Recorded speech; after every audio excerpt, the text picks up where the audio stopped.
Buenos días, Dios le bendiga a todos. Otra vez más, le quiero decir una cosa, que le extraño la carita tanto. Espero verle pronto después que esto esté terminado, pero mientras tanto vamos a seguir adorando a Dios donde estamos, amén. Y vamos a hacer nuestra casa una iglesia, ahí mismo, porque nosotros somos la iglesia. Vamos a adorar ahí mismo donde está. Y ven con nosotros y adora como pueda. Si quiere parar, pare. Si quiere aplaudir, aplaude en su casa y adora a Dios. Amén, amén, amén. Vamos a comenzar a adorar a Dios. Aleluya. Te adoramos, Señor. Tú eres santo Dios. Digno Jesús. Gracias a Dios.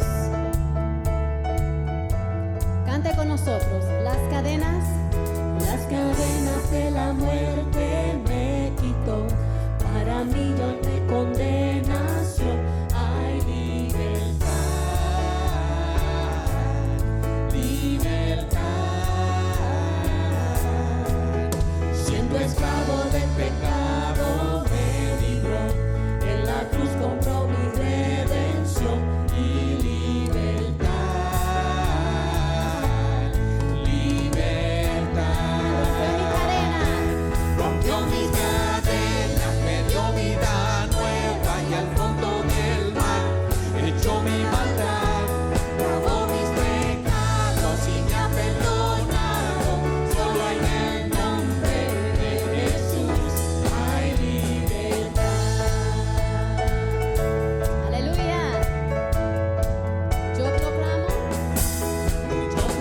a quien la cruz por mí murió y cambió mi duro corazón por libertad,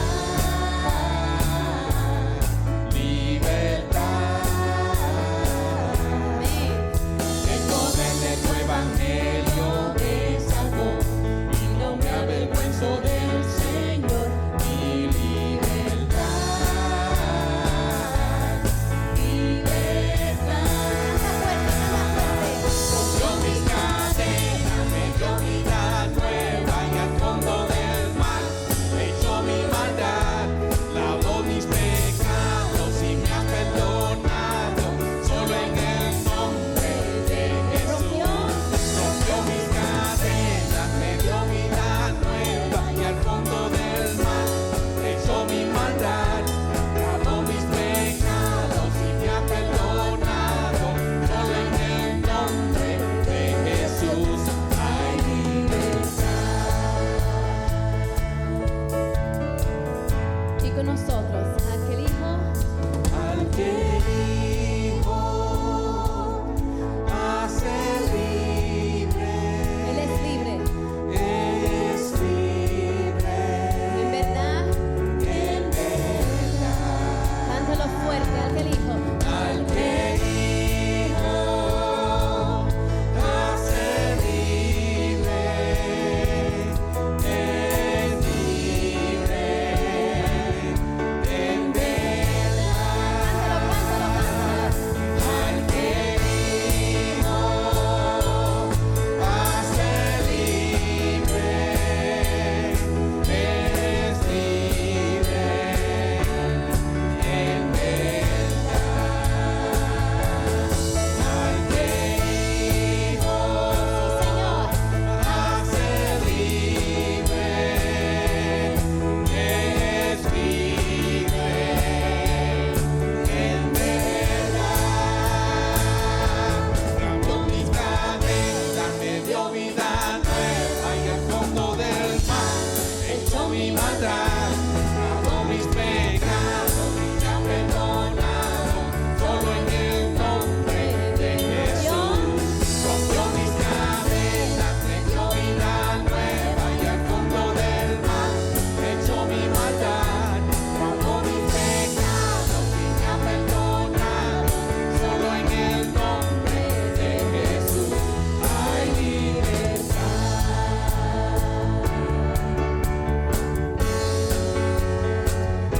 Hay libertad.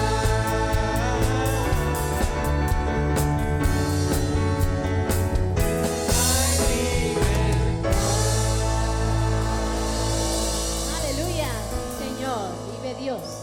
Te alabamos, Señor. estamos libres en Él. Leamos las Escrituras juntos. Hoy voy a leer la versión Reina Valera contemporánea en el libro de Romanos capítulo 5, del versículo 1 al 11. Y por favor, acompáñenme en la lectura de su santa palabra. Así pues, justificados por la fe, tenemos paz con Dios por medio de nuestro Señor Jesucristo, por quien tenemos también por la fe acceso a esta gracia en la cual estamos firmes y nos regocijamos en la esperanza de la gloria de Dios. Y no solo esto, sino que también nos regocijamos en los sufrimientos, porque sabemos que los sufrimientos producen resistencia, y la resistencia produce un carácter aprobado, y el carácter aprobado produce esperanza. Y esta esperanza no nos defrauda, porque Dios ha derramado su amor en nuestro corazón por el Espíritu Santo que nos ha dado. Porque a su debido tiempo, aun cuando éramos débiles, Cristo murió por los pecados. Es difícil que alguien muera por un justo, aunque tal vez haya quien se atreva a morir por una persona buena. Pero Dios muestra su amor por nosotros en que cuando aún éramos pecadores, Cristo murió por nosotros. Con mucha más razón, ahora que ya hemos sido justificados en su sangre, seremos salvados por el castigo por medio de Él. Porque si cuando éramos enemigos de Dios, fuimos reconciliados con Él mediante la muerte de su Hijo, mucho más ahora que estamos reconciliados, seremos salvados por su vida. Y no solo esto, sino que también nos regocijamos en Dios por nuestro Señor Jesucristo, por quien ahora hemos recibido la reconciliación. Esta es la santa palabra de Dios. Y el pueblo de Dios dice, amén.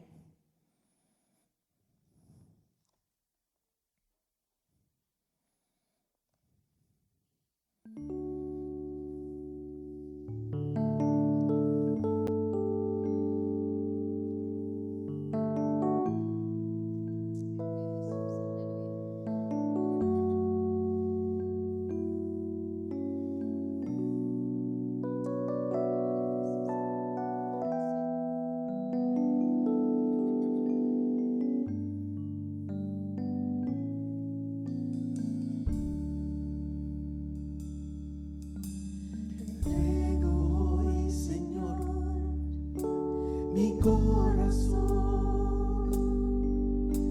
mi vida en gratitud y adoración,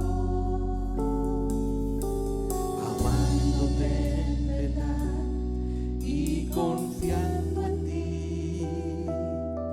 Todo mi ser hoy se humilla a ti. Te entrego hoy, Señor, mi corazón, mi vida en gratitud y adoración, amándote en verdad y confiando en ti. Todo mi ser hoy se humilla a ti. Porque eres digno. Porque eres digno, digno de alabar. Eres digno, digno de adorar.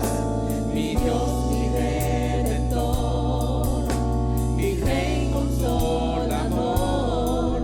Eres mi Padre, Dios de amor. Porque eres digno.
Señor.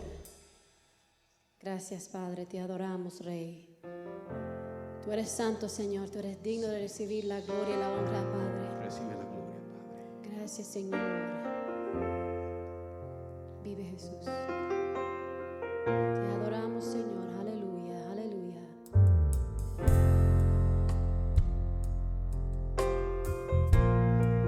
Te adoramos, Señor. Cante con nosotros. Di con mis manos. Mis manos levantadas hacia el cielo, Presente. me presento ante ti, hoy mi Señor,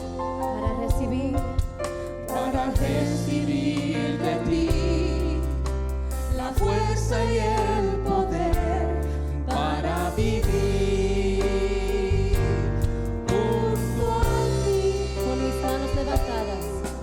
Con mis manos levantadas hacia el cielo,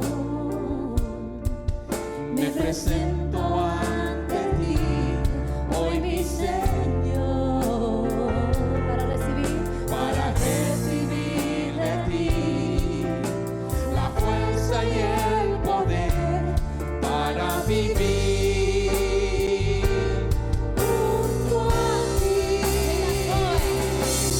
Llenas hoy mi corazón con tu presencia, llenas de alegría y paz todo mi ser. De cualquier necesidad tú me responderás. Porque me amas,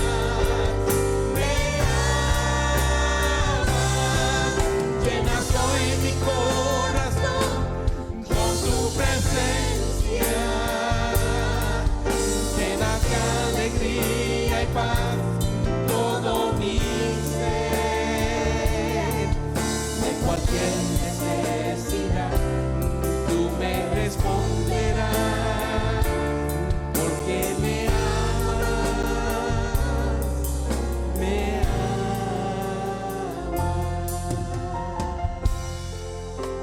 Con mis manos. Mis manos levantadas hacia el cielo, Aleluya. me presento ante ti, hoy mi Señor, para recibir de ti la fuerza y el poder para vivir junto a ti. Llenas hoy mi corazón con tu presencia, llenas de alegría y paz todo mi ser.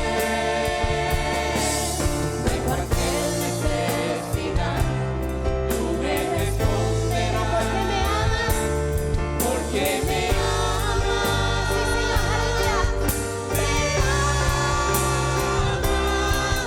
llenas hoy mi corazón con tu presencia, llenas de alegría y paz todo mi ser. De cualquier necesidad tú me responderás. Porque me amas, me amas. Gracias, Señor, por amarnos. Gracias por amarnos primero, Padre. Gracias, Señor. Tú eres santo, Señor. Aleluya. Te adoramos, Señor.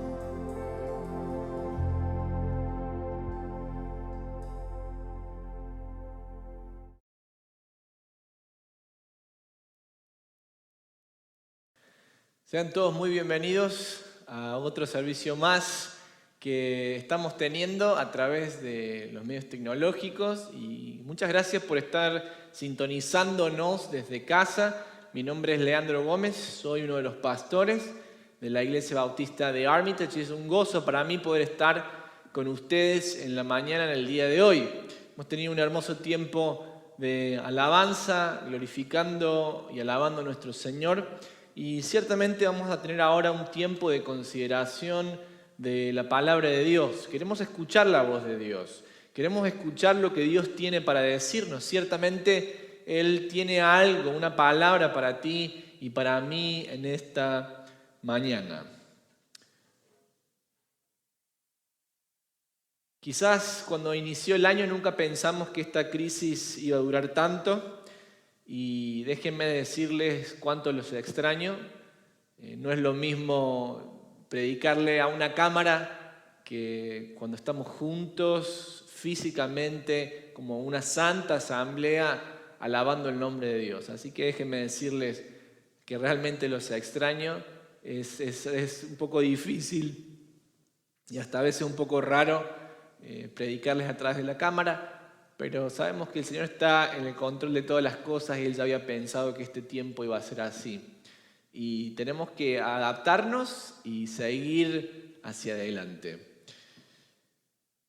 Los últimos domingos, y yo diría desde el inicio del año, en este cuarto que estuvimos durante el año, iniciamos una serie de sermones acerca del discipulado.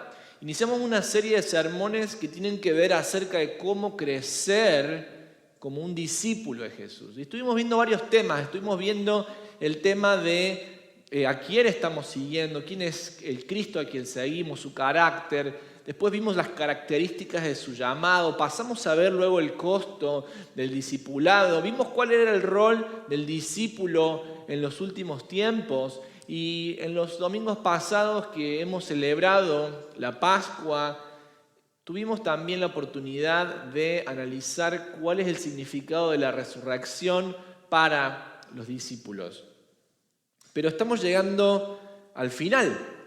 Este es el final de esta serie que habíamos iniciado en enero. Y si nos estuviste siguiendo domingo a domingo desde el mes de enero, bueno, este es el gran final. Y he titulado este sermón Listos y preparados. Listos y preparados. ¿Sabes qué? Cuando pienso en listos y preparados me acuerdo de un episodio cuando era más joven y había cumplido 18 años, era el día de mi cumpleaños, y ese día me encontraba junto con un amigo en las afueras de la ciudad, en un campo, con un amigo y su familia. La cuestión es que luego de un día de campo largo, donde había estado todo el día afuera, regresamos a la casa de mi amigo y de repente yo empiezo a ver que la familia de mi amigo, todos se empiezan a tomar una ducha, se empiezan a peinar, se empiezan a poner lindos, se ponen la colonia, el perfume, y yo estaba ahí todo con la ropa que había usado todo el día, no estaba alineado, por supuesto, había estado en el campo. Y de repente yo digo, ¿por qué se están bañando todos? ¿Por qué? Y suben en el auto toda la familia y ellos me tenían que dejar a mí en mi casa. La cuestión es que cuando me llevan a mi casa me encuentro que me había organizado mi familia una fiesta sorpresa para celebrar mis 18 años. Y bueno, yo estaba ahí todo desalineado, todo el mundo estaba muy bien vestido, todo el mundo estaba preparado para recibirme, menos yo. Así son esas fiestas sorpresas que uno dice a veces, porque a uno no le avisan para que uno se ponga un poquito más lindo, ¿no? Así que cuando llegó el momento de hacer esa celebración, yo no estaba preparado. Todo el mundo se había preparado, mis familiares se habían preparado, la casa de mis padres estaba preparada, la comida estaba lista, los invitados estaban muy bien peinados y alineados, menos yo era el que menos preparado estaba.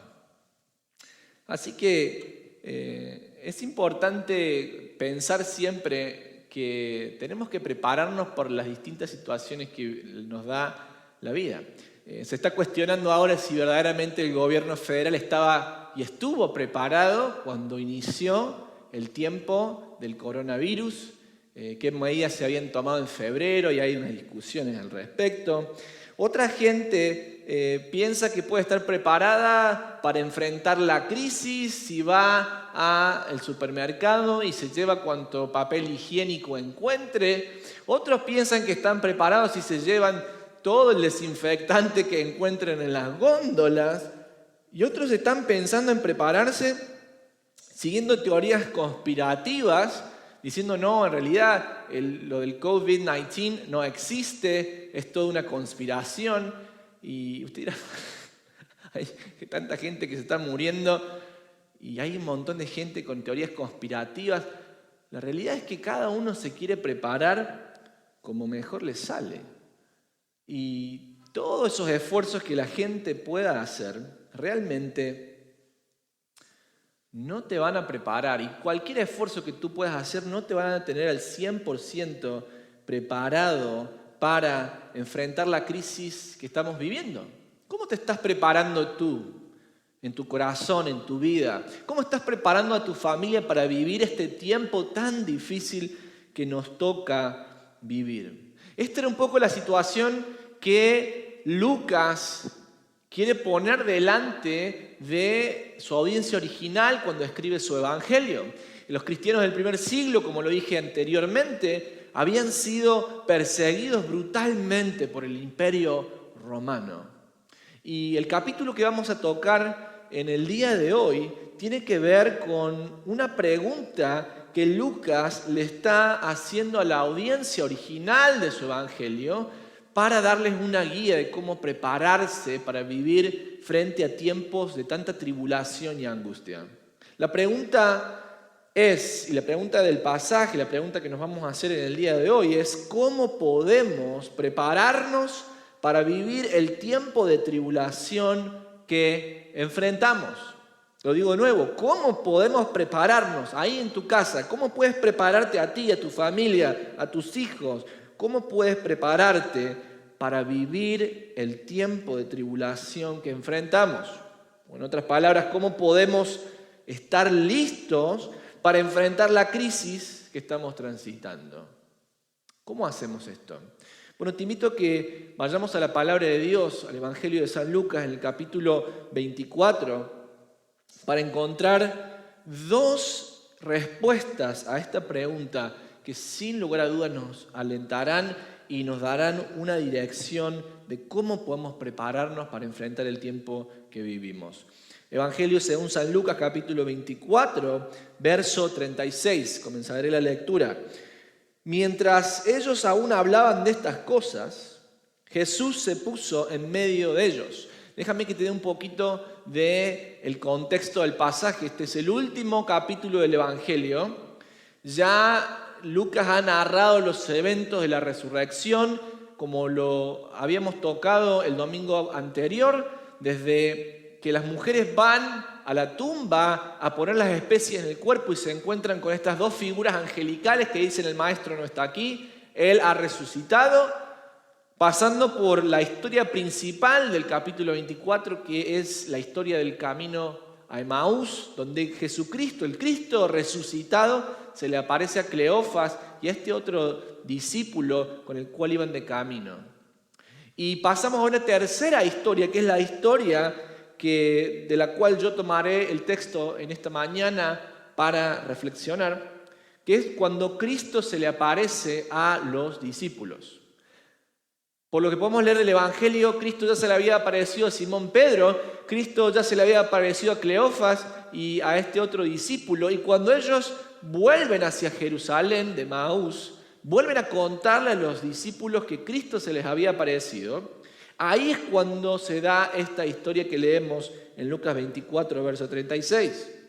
Mientras ellos aún hablaban de estas cosas, mientras Cleofas estaba dando su reporte de cómo Cristo se les había aparecido en el camino de Emaús, Jesús se puso en medio de ellos. Una aparición milagrosa y sobrenatural. Aparece Cristo repentinamente y les dijo: paz a vosotros. Notemos las primeras palabras de nuestro Señor Jesucristo a los discípulos luego de su resurrección. Paz a vosotros.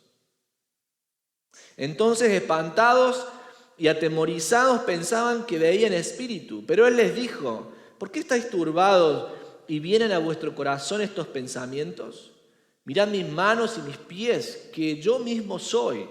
Palpad y ved, porque un espíritu no tiene carne ni huesos, como veis que yo tengo. Y diciendo esto, les mostró las manos y los pies. Y como todavía ellos de gozo no lo creían y estaban maravillados, les dijo: ¿tenéis algo de comer? Entonces le dieron parte de un pez asado y un panal de miel. Y él lo tomó y comió delante de ellos. Cuando nos hacíamos la pregunta inicial en este sermón de cómo podemos prepararnos para vivir el tiempo de tribulación que enfrentamos, la primera respuesta, de acuerdo a este pasaje, es que nos preparamos adecuadamente, nos preparamos correctamente cuando sabemos a quién mirar. En otras palabras, nos preparamos correctamente cuando sabemos en quién fijar nuestros ojos, a quién es la persona a la cual buscamos por ayuda.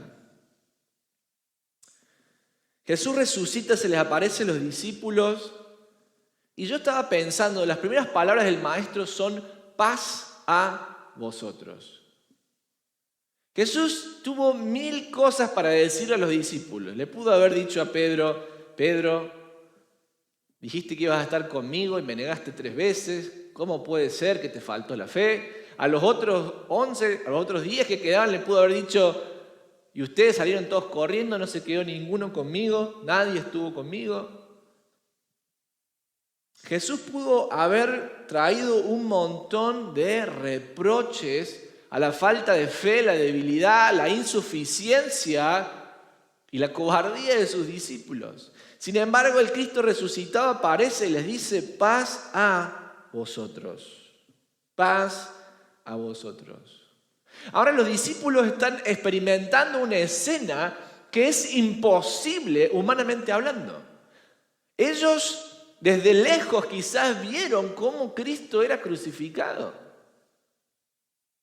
Escucharon los reportes que daban José de Arimatea y quizás algunas mujeres que habían llevado el cuerpo a la tumba de Jesús. ¿Cómo era posible que Jesús estuviera ahí? Entonces estaban preguntándose: quizás estamos viendo un fantasma. Quizás esto es un espíritu. Y déjenme decirles por qué. Porque por más que Cristo les dijo a sus discípulos durante su ministerio terrenal que era necesario que el Hijo del Hombre fuera entregado en manos de hombres pecadores, que padeciese, que fuese muerto y que resucitase al tercer día, a pesar de que Cristo les había dicho esto en repetidas oportunidades, para los judíos de la época, la resurrección no era un concepto individual. No era que alguien iba a resucitar primero y después todos los otros. No. Para el judaísmo del segundo templo, la concepción rabínica de la época, en un análisis que hacían de un pasaje en el Antiguo Testamento que es Daniel capítulo 12, ellos entendían que la resurrección iba a ser corpórea, iba a ser corporativa. Todos los justos iban a resucitar para vida eterna, y como dice Daniel capítulo 12, los impíos para el juicio. En la mente de un judío de la época, la resurrección marcaba el inicio de la nueva era, marcaba el inicio de esa promesa que Dios había hecho por medio de sus siervos los profetas, como Jeremías en el capítulo 31, Ezequiel en el capítulo 36, donde Dios iba a derramar su espíritu sobre toda carne. Ahora, esa nueva era iba a entrar con la resurrección de los muertos. Por lo tanto, la era presente en la que ellos vivían era una era oscura, era una era de opresión, era una era donde Roma todavía tenía sus garras oprimiendo al pueblo elegido de Dios, pero ellos tenían la esperanza de que un día, de acuerdo a lo que Dios había prometido, operara la resurrección de los muertos, Israel fuera libertado, Israel fuera restaurado y los muertos resucitaran en esta resurrección de los justos. Así que era algo corporativo. Ellos no entendían que el Mesías, era necesario que el Mesías primero fuera él el primero, la primicia de los frutos, el primogénito entre todos los hermanos, como dice Apocalipsis en el capítulo 7. Él tenía que ser el primero que muriera y resucitara. Ellos no lo tenían en su mente. Por lo tanto, cuando lo ven a Jesús ahí parado, les genera un choque tremendo. Si lo ponemos a pensar desde el punto de vista de un personaje bíblico, en el Evangelio de Juan, en el capítulo 11, vemos a Marta, que va y le dice al Señor Jesús, si hubiera estado aquí, mi hermano no hubiera muerto. Y Jesús le dice, Marta, no te preocupes, yo lo voy a levantar. Y Marta dice, sí, Señor, yo creo que Él va a resucitar en la resurrección de los justos, en el día postrero. Ella tenía ese mismo pensamiento que todos los judíos tenían en la época. Y Jesús tiene que decirle, Marta, yo soy la resurrección y la vida. El que cree en mí, aunque esté muerto, vivirá. No entraba en la mente de los discípulos el ministerio de Cristo y lo que Cristo iba a hacer. No porque Cristo fuera en contra de la palabra, para nada, sino porque Él estaba justamente cumpliendo la palabra y el concepto que ellos tenían de la palabra estaba un poquito desalineado. Y de repente lo ven al Cristo ahí parado y ellos no lo pueden entender. Toda su vida habían sido enseñados de esta manera. ¿Cómo puede ser que haya resucitado Cristo? ¿Cómo puede ser que la resurrección de Cristo inicie primero con el Mesías y después con los demás? No entraba en su mente y están ahí asustados y llenos de temor. No saben lo que está pasando. Y Jesús le pregunta, ¿por qué estáis turbados y vienen a vuestro corazón estos pensamientos? Muy interesante las preguntas que le hace Jesús. Jesús les dice, en realidad el problema que ustedes tienen miedo, y su miedo está siendo generado a causa de la duda. ¿Por qué estáis turbados y vienen a vuestro corazón estos pensamientos? Otra versión dice, ¿por qué hay duda en su corazón? Lo que este pasaje claramente nos revela es que el miedo muchas veces, o algunas veces, está producido por la duda.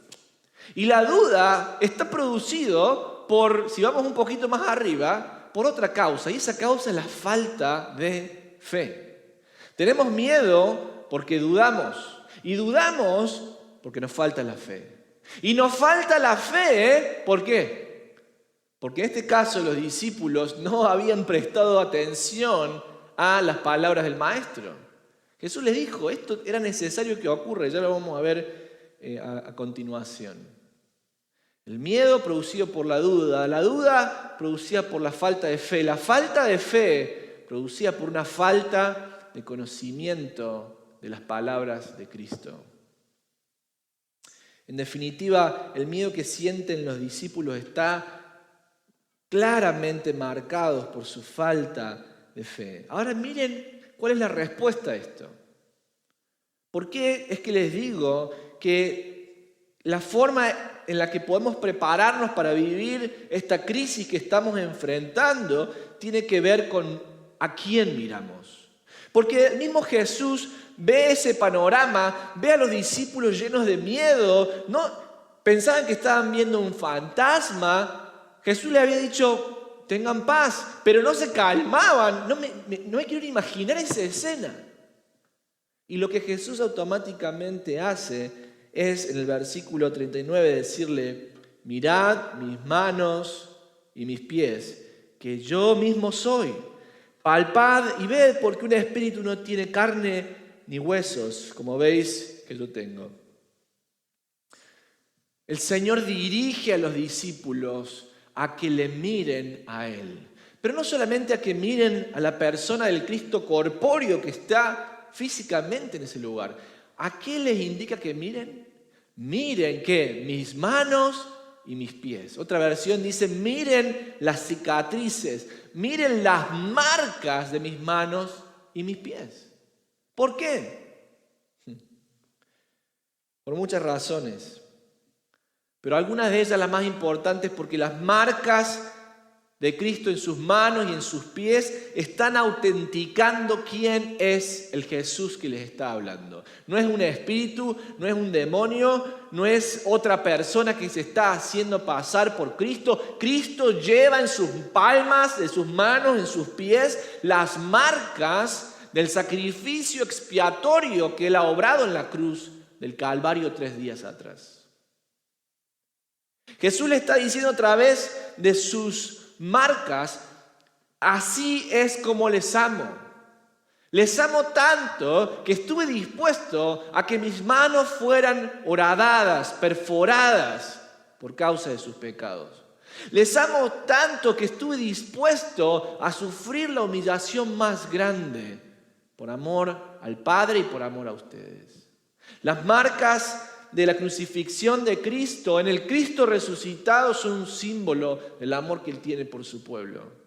Pero en segundo lugar, las marcas en el cuerpo de Cristo, como más adelante lo revela el libro de Apocalipsis en el capítulo 5, nos muestran que esas marcas son un triunfo, son un trofeo de la conquista que Cristo ha obtenido en la cruz del Calvario. ¿Nunca pensó que Cristo pudo haber resucitado con un cuerpo glorificado sin las marcas? ¿Quién quiere tener marcas? ¿Quién quiere tener cicatrices? Yo tengo una gran cicatriz en mi pulmón por una operación severa que tuve y a veces la miraba cuando era más chico y no quería mostrarla. ¿A quién le gustan las cicatrices? A nadie. Por eso hay tanto comercio que las mujeres no tienen quizás el dinero para comprar algunas cosas, pero siempre van a tener dinero para comprar su crema antiarrugas. ¿A quién les gustan las marcas? A nadie. A nadie. Por eso los cirujanos estéticos tienen trabajo. Por eso la industria de la belleza y la cosmetología funciona tanto. Sin embargo, el Cristo resucitado conserva las marcas de su sufrimiento. Qué importante. ¿Cómo podemos prepararnos? ¿Y cómo se podía preparar esos primeros cristianos frente a la persecución brutal que estaban sufriendo? El primer punto, la primera enseñanza de Lucas es que los creyentes deben poner sus ojos en la persona de Cristo Jesús, en las marcas de su sacrificio. Las marcas de su sacrificio nos vuelven a traer al Calvario, al Gólgota, al sacrificio que Cristo pagó por nosotros en la cruz.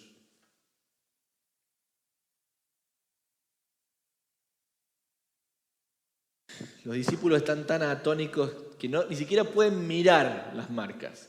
Y después el texto sigue diciendo que fue Cristo el que les tuvo que Él mostrar las marcas de su crucifixión.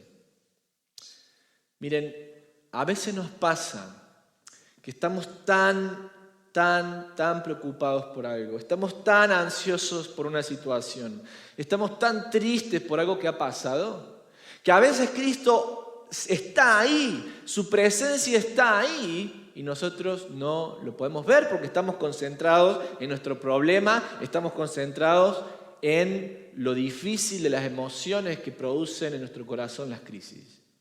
Y a veces el Señor quiere manifestarse en nuestra vida. A veces nos está diciendo Él ahí, soy yo, aquí estoy, tranquilo. Sin embargo, tú sigues ahí dando vuelta en tu cama de un lado para el otro sin poder dormir. Miren, les voy a contar algo que nos pasó a la familia de mi papá cuando yo era pequeño y que un poco me hace acordar de esta situación. Mis padres... Cuando estaba mi hermano más grande y yo solamente, éramos pequeñitos, bien pequeñitos, íbamos casi siempre fuera de la ciudad, hacia un pequeño pueblo que estaba en las montañas, porque mi abuela materna tenía una casa de veraneo ahí y se quedaba el verano en esa casa y entonces todos los hijos iban a visitarla en ese lugar. Ahora, para llegar a esa casa que estaba en medio de la montaña, había que pasar por un camino que le llamaban el camino de las 100 curvas. Y era un camino bastante precario, si bien estaba asfaltado, eran muchas curvas y en el medio de la montaña había grandes precipicios, grandes acantilados que estaban precariamente protegidos. En una ocasión, saliendo de la casa de veraneo de mi abuela y volviendo hacia la ciudad, empezamos a descender la montaña hasta que yo escucho que mi papá le dice a mi mamá, yo estaba en el asiento de atrás, era un niño, y mi papá le dice a mi mamá, querida, me quedé sin frenos, no puedo frenar. Y mi papá empieza a hacer una serie de maniobras en el automóvil para intentar detenerlo sin poder lograrlo. Y el automóvil cada vez ganaba más velocidad. Adelante nuestro venía el automóvil de uno de mis tíos con su familia. Mi padre, como ve que no puede controlar el automóvil, pasa al automóvil de mi tío para no chocarlo, para no colisionar y no dañar a esa familia, y empieza a ganar velocidad hacia el camino hacia abajo. Era una muerte segura porque a la velocidad que íbamos, en esas curvas que eran tantas y tan vertiginosas, no teníamos ninguna situación. Mi padre empieza a maniobrar el automóvil y empezamos a chocar frente a un lado de la colina de la montaña, y a veces nos íbamos hacia el precipicio y chocábamos contra una pequeña cerca que había para evitar quizás algún accidente.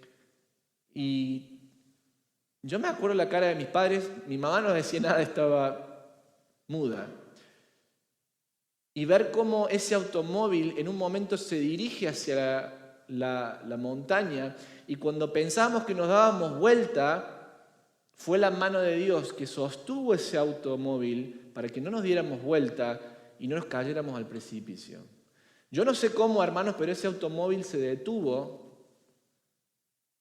y pudimos bajar los 4 sanos y salvos. Cuando bajamos, mis tíos que venían atrás frenan para asistirnos, y una de mis tías estaba tan traumatizada por lo que había visto, porque realmente no deberíamos estar vivos ninguno. Era una muerte segura, que ella estaba en un ataque de pánico y gritaba y lloraba, y mis padres estaban ahí intentando calmarla, diciéndole estamos bien, pero a pesar de que ellos estaban físicamente diciéndole estamos bien, mi tía estaba tan alterada que pensaba que ya estábamos todos muertos y hablaba como si estuviéramos muertos. ¿Sabe qué a veces nos pasa en nuestra vida? Que pasamos por situaciones muy difíciles. Hay crisis que nos sacan, que nos alteran, y parece que el obrar de Dios realmente tiene que ser un hecho imposible. Realmente tiene que ser un hecho imposible. Hay veces que estamos tan concentrados en nuestro dolor, en nuestra angustia, que no nos damos cuenta y no vemos cuando el Señor aparece y hace un milagro. Y nosotros seguimos tan concentrados en nuestro problema, en nuestra ansiedad, en nuestro dolor, en nuestra situación, que no vemos el obrar del Señor. Y a veces el Señor está ahí, diciéndonos aquí estoy, diciéndonos ten paz.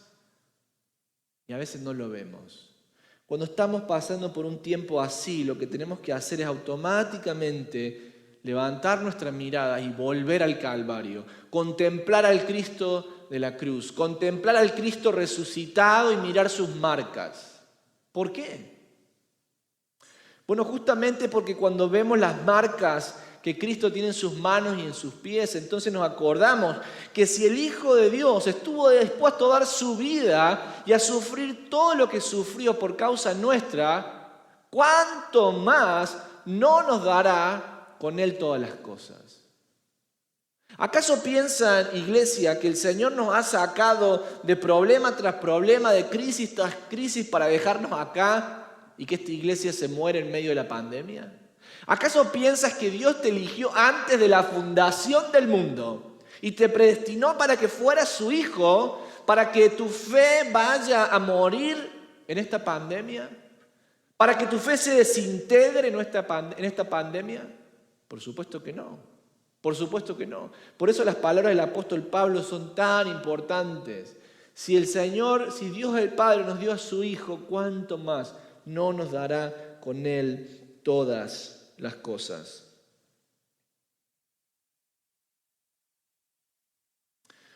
Ahora la pregunta que tú y yo nos tenemos que hacer es cómo nos va a encontrar el Señor al final de esta crisis.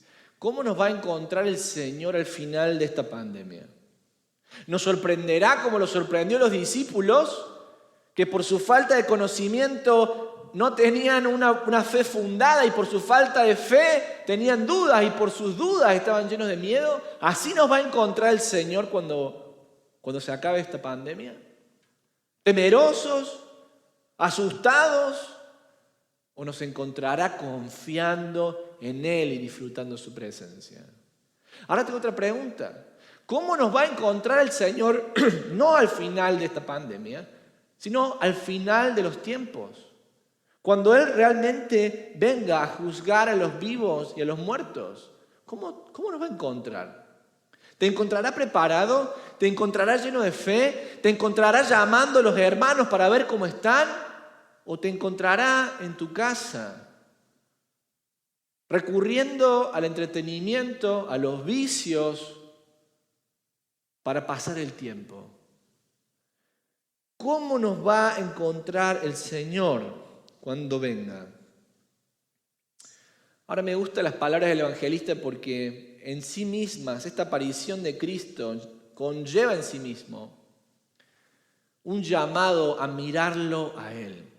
En Hebreos el escritor en el capítulo 12 dice que nosotros tenemos que correr la carrera que el Señor ha puesto delante de nosotros, poniendo nuestros ojos, puesto vuestros ojos ¿en quién? En Cristo Jesús, el autor y consumador ¿de qué? De nuestra fe, el cual por el gozo puesto delante de Él, sufrió la cruz y menospreció el oprobio. Nuestros ojos siempre tienen que estar puestos en Cristo. Por lo tanto, si te haces esta pregunta, ¿cómo puedo prepararme para enfrentar esta pandemia? ¿Cómo puedo prepararme para enfrentar estos tiempos sin precedente? La respuesta es: fija tus ojos en Cristo. No lo fijes en un pastor, no lo fijes en tus propias fuerzas, no lo fijes en tu habilidad de hacer las cosas. Fija tus ojos en Cristo. Si no fijas tus ojos en Cristo, te hundirás en medio de esta crisis. Jesús está diciendo que sus marcas, su sufrimiento, son autenticaciones de quién es Él. Es la presencia del Señor la que es la fuente de nuestra energía, de nuestra fortaleza. Esto ya lo hemos visto domingos atrás. Al punto tal que el Señor le dice: bueno, miren, a ver, para que dejarlos tranquilos, denme algo de comer. ¿Qué quedó de comer? Y le dan un pescadito. Y Jesús lo come para demostrarles: soy de carne y hueso. La resurrección de Cristo fue corpórea, no fue una idea o algo espiritual, no. Cristo resucitó corpóreamente. Ahora esto nos habla del valor de la presencia física. Creo que ahora estamos un poco más entendiendo el valor que tiene de estar físicamente en un lugar. Por eso quizás papá y mamá, cuando termine esta pandemia, esta crisis, y tus hijos tengan un evento en la escuela, quizás ahora lo valores más y entiendas por qué es tan importante que estés físicamente presente ahí con tus hijos cuando a ellos les toque actuar en una obra de teatro. Quizás ahora entiendas por qué es tan importante que vengas los domingos a la iglesia y que te sientes en ese banco de la iglesia para compartir con la asamblea de hermanos. Pues no se puede ministrar las ordenanzas de la Santa Cena sin que estés físicamente presente. Quizás ahora nos damos cuenta por qué es tan importante que estemos corpóreamente en algún lugar. Ahora dijimos, ¿cómo nos preparamos para esta pandemia? ¿Cómo nos preparamos para esta crisis? ¿Cómo me preparo para recibir el final de los tiempos y el Cristo que viene? Poniendo mis ojos en Cristo, en su muerte y su resurrección. Pero en segundo lugar, nos preparamos correctamente cuando sabemos qué tenemos que hacer. En otras palabras, nos preparamos correctamente cuando yo sé lo que tengo que hacer. Estoy preparado cuando sé qué se espera de mí y qué debo hacer. No solamente estoy preparado cuando sé a quién mirar, a la persona de Cristo, sino también estoy bien preparado cuando yo sé cómo debo actuar. Miremos junto el versículo 44. Y les dijo: estas son las palabras que os hablé estando aún con vosotros, que era necesario que se cumpliese todo lo que está escrito de mí en la ley de Moisés, en los profetas y en los salmos. Entonces les abrió el entendimiento para que comprendiesen las escrituras y les dijo: así está escrito, y así fue necesario que el Cristo padeciese y resucitase de los muertos al tercer día, y que se predicase en su nombre el arrepentimiento y el perdón de pecados en todas las naciones, comenzando desde Jerusalén. Y vosotros sois testigos de estas cosas. He aquí yo enviaré la promesa de mi Padre sobre vosotros, pero quedaos vosotros en la ciudad de Jerusalén hasta que seáis investidos de poder de lo alto. Hasta aquí nomás la consideración de la palabra de Dios. Lo que vemos en el texto que acabamos de leer es justamente lo que ya veníamos anticipando con anterioridad. Y esto es nada más y nada menos que nuestro Señor Jesucristo les tiene que repetir a los discípulos. Era necesario que esto ocurra. Era necesario que esto pase. Y en la teología del Evangelio de Lucas, la frase es necesario, es muy importante. Se repite en varios episodios del Evangelio, hoy no tenemos el tiempo para ahondar en eso. Pero la frase es necesario, está hablando de un plan programático de lo que Dios ya había de antemano preparado que pase. Y lo vemos también en el libro de Hechos, cuando los discípulos están testificando frente a las autoridades judías. Ellos le dicen que Cristo fue crucificado de acuerdo al plan que Dios de antemano había preparado. Es necesario que esto ocurriera. ¿Qué? Que fuera entregado en manos de hombres viles y pecadores y que fuera crucificado y que resucitase al tercer día y que en su nombre se predicase el Evangelio. Estas palabras son tan importantes porque nos habla de un Dios que está en el control de todas las cosas. ¿Sabes que cuando estés en un tiempo de crisis, cuando estés en un tiempo de aflicción, tienes que acordarte de que Dios está al control de todas las cosas? ¿Sabes que Dios de antemano pensó y ordenó que tú y yo estuviéramos viviendo a través de esta pestilencia que estamos viviendo? Pudimos haber nacido en un año o en una generación o en un siglo donde hubiera estado todo perfecto, pero Dios quiso que usted y yo estuviéramos aquí hoy. Esto es muy importante porque si Él así lo quiso es porque Él tiene un plan. Él tiene un plan, nosotros no debemos desesperarnos. Ahora decimos que tenemos que prepararnos correctamente y nos preparamos correctamente cuando sabemos qué tenemos que hacer. ¿Sabes lo que tienes que hacer en un tiempo como este? Lo primero que tenemos que hacer es reconocer que Dios es soberano, que Dios ha planeado las cosas antes de la fundación del mundo. Ahora, el segundo concepto que quiero que entiendas es que desde la resurrección y ascensión de Cristo se ha inaugurado lo que la Biblia conoce como los últimos días. Desde la resurrección y ascensión de Jesucristo, desde el vertimiento del Espíritu Santo, se inició la era de los últimos días. Y esa era será culminada con el regreso de Cristo. Pero los cristianos del primer siglo ya vivían en la era de los últimos días. Bueno, pastor, pero últimos días pasaron más de 2000 años. Bueno, para el Señor 1000 años son como un día y un día son como 1000 años. Y algunos dicen, pero el Señor se tarda en cumplir su promesa. Y los escritores del Nuevo Testamento tienen que decir, no es que el Señor se está tardando en cumplir su promesa, sino que quiere que todos procedan al arrepentimiento. El Señor quiere que todos sus santos, sus escogidos, vengan al arrepentimiento y a la fe en Cristo Jesús. O sea que no es que se está tardando, el Señor está juntando a sus ovejitas a través de los años, pero ciertamente estamos en los últimos tiempos y la venida de Cristo es inminente. Por eso el apóstol Pablo le escribe a los romanos en el capítulo 3, en el verso 7, diciendo, la noche está ya avanzada. ¿Por qué? Porque acuérdense esto que les decía, los últimos días son días un poquito de oscuridad. Porque ¿cuál es la luz? La luz será cuando Cristo venga, reine y ocurra la resurrección de los muertos y el Señor ponga en orden todas las cosas. Esa es la mañana. Mientras eso no ocurra, todavía seguimos en la noche. Ahora lo que el apóstol Pablo le está diciendo a los romanos es que la noche está avanzada, señores. La noche está avanzada y las señales de los últimos tiempos nos van indicando que el amanecer está próximo. Sabiendo esto, dice el apóstol Pablo, que la noche ya está muy avanzada,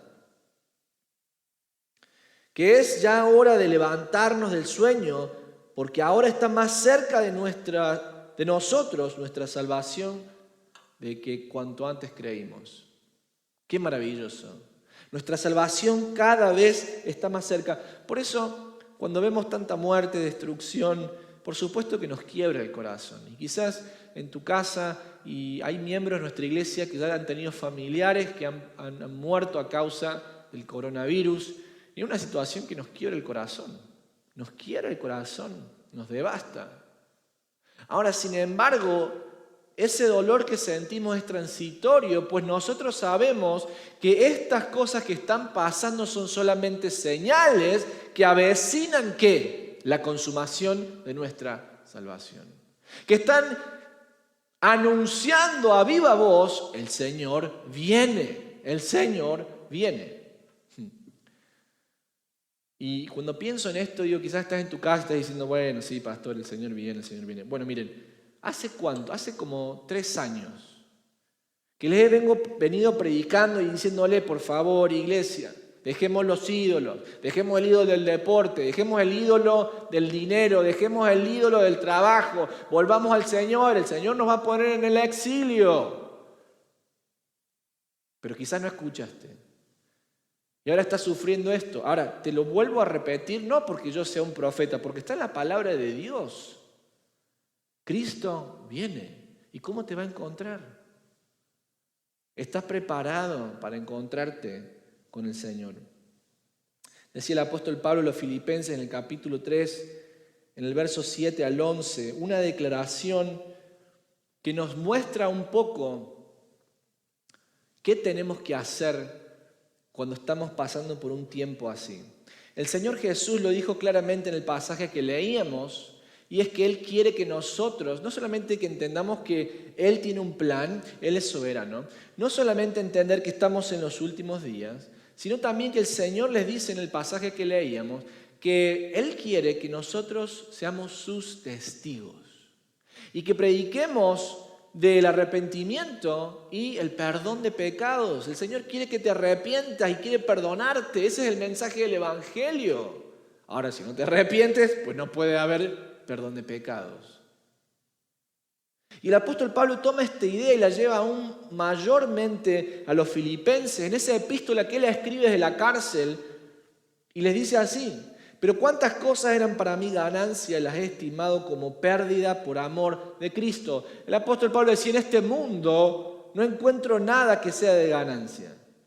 Y ciertamente aún estimo todas las cosas como pérdida por la excelencia del conocimiento de Cristo Jesús, mi Señor, por amor del cual lo he perdido todo y lo tengo por basura para ganar a Cristo y ser hallado en Él, no teniendo mi propia justicia que es por la ley, sino que es por la fe en Cristo. La justicia que es de Dios por la fe. Escuchen esto. A fin de conocerle y el poder de su resurrección y la participación de sus padecimientos, llegando a ser semejante a Él en su muerte, si de alguna manera llegase a la resurrección de entre los muertos. Pablo no está diciendo aquí que está dudando a ver si él va a ser salvo y va a llegar a la resurrección de los muertos. Lo que está diciendo es que al final de los tiempos va a haber 2 grupos de personas dentro de los salvos. Aquellos que van a tener la resurrección en el día final porque ya se murieron, y aquellos que vamos a experimentar la resurrección porque quizás estemos vivos todavía. Lo que Pablo está diciendo, como está en la cárcel, es quizás yo alcance la resurrección, pero dentro del grupo de los que van a morir porque quizás me maten. Eso es lo que dice el apóstol Pablo. Ahora bien, el cristiano debe entender que nada en este mundo, ni nuestra profesión, ni nuestras posesiones, ni nuestros sueños, ni nuestros anhelos pueden definir mi identidad. Quien define mi identidad, quien define quién yo soy, es mi Señor y Salvador Jesucristo. Y Él nos encomienda una identidad y un rol que termina determinando lo que debo hacer. Como Cristo me salvó, como Él resucitó, entonces eso primeros discípulos se convirtieron en testigos oculares del Evangelio encarnado en la persona de Cristo. Mas ahora nosotros que venimos 80 generaciones después de ellos, somos testigos del testimonio que ellos han dado y del testimonio vertido en la palabra de Dios, del mismo Evangelio de nuestro Señor Jesucristo. Por eso, ¿cómo podemos estar preparados? Estamos preparados en tanto y en cuanto sabemos qué tenemos que hacer como cristianos. ¿Y qué tenemos que hacer? Tenemos que ser testigos. Tenemos que proclamar el Evangelio de nuestro Señor Jesucristo. Mira, hay 3 verbos muy interesantes en las palabras de Cristo a los discípulos en su aparición. Y esos 3 verbos son, en ese discurso que les da, era necesario que yo padeciera. Y dice que el Hijo del Hombre sufriera, que por supuesto muriera, pero que resucitara y que su nombre fuera predicado. Sufrir, resucitar, ser predicado. 3 verbos muy importantes. Sufrir, levantarse y predicar. Ahora nosotros, si somos seguidores de Cristo y queremos ser testigos de nuestro Señor, tenemos que asimismo identificarnos con estos 3 verbos en el curso de nuestra vida. Tú y yo vamos a sufrir. 1 de Pedro capítulo 2, léela. El Señor nos ha dejado pisadas y si nosotros vamos a seguir su ejemplo, pues vamos a sufrir aún por hacer lo bueno. Vamos a sufrir. Pastor, estamos sufriendo por esta crisis, están pasando cosas, sí, yo entiendo, nos duele mucho a todos, pero vamos a sufrir, porque nuestro Maestro sufrió. Ahora, me gusta porque no termina ahí, no somos de un pensamiento estoico de querer sufrir por sufrir, no somos masoquistas, sino que el sufrimiento siempre en la vida del creyente lleva fruto. Y ese fruto es la resurrección, ese fruto es levantarse, sufrir, pero levantarse. ¿Por qué? Porque Dios siempre nos levanta. Así como Dios levantó a Cristo de los muertos, ese mismo poder opera en los creyentes. Y Dios está dispuesto a levantarnos siempre. Estás sufriendo, Dios te va a levantar. Estás padeciendo, Dios te va a levantar. ¿Por qué? Porque así como Él levantó a Cristo, también te levantará a ti. Y aunque quizás tengas una enfermedad y esa enfermedad termine con tu vida terrenal, un día la voz del Señor te levantará de entre los muertos a una esperanza viva. Sufrimos, sí, pero el Señor nos levanta siempre. Nos levanta cuando estamos sin fuerza, nos levanta cuando perdemos la esperanza, nos levanta cuando pecamos, nos levanta cuando nos equivocamos, nos levanta cuando le negamos, nos levanta siempre.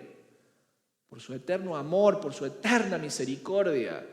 ¿Por qué vamos a estar los creyentes sufriendo como sufre el mundo sin esperanza?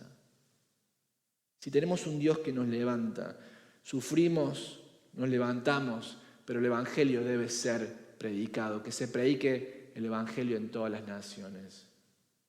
Estamos hablando a nuestros familiares del Evangelio de Cristo Jesús.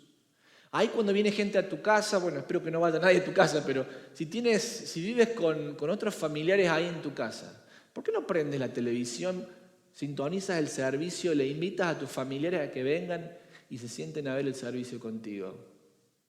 ¿Por qué no te acercas ahora que tienes más tiempo a tus hijos y les empiezas a contar algunas historias bíblicas ahí a la hora de acostarse y les empiezas a contar de Cristo Jesús? Mira, el tiempo se nos ha ido y tenemos que terminar. Pero si hacemos un breve resumen de lo que el Señor nos ha dicho en esta mañana, el Señor quiere, iglesia, que nos preparemos para recibirlo. El Señor quiere, iglesia, que nosotros estemos listos cuando Él nos llame. No solamente listos para enfrentar esta pandemia, listos cuando Él regrese. ¿Y cómo vamos a hacer eso? Acuérdate, en primer lugar, fijando tus ojos en Cristo, poniendo tus ojos en la persona de Cristo. Y en segundo lugar, sabiendo quién eres y qué debes hacer. Obviamente nunca vas a saber lo que tienes que hacer si tú no sabes quién eres. Nunca vas a saber lo que debes hacer Y vas a dejar que la situación te agobie si tú no sabes quién eres. Si estás en Cristo, eres un testigo de su resurrección. Vamos a orar.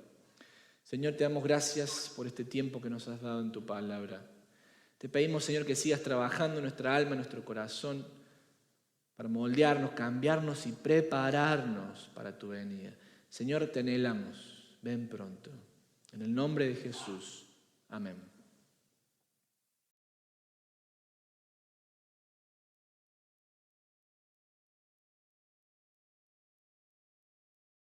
Muchas gracias por haber estado compartiendo con nosotros en esta mañana. Ha sido un gozo, un gusto tenerlos.